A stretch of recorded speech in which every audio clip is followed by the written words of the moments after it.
মেহেন্দিগঞ্জের সীমান্তবর্তী হিজলার দুলখোলা ইউনিয়ন আলীগঞ্জ বাজারে রাত ৯টার দিকে বিএনপির দুই গ্রুপে আধিপত্য বিস্তার কেন্দ্র করে সংঘর্ষ চলছে।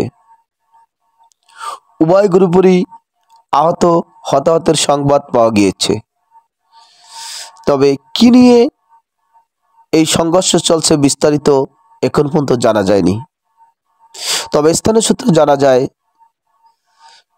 সগীর মেম্বার এবং খবির গ্রুপ দুই গ্রুপের আধিপত্য বিস্তার কেন্দ্র করেই এই সংঘর্ষের দীর্ঘদিনের ক্ষোভকে কেন্দ্র করেই আজকের এই সূত্রপাত।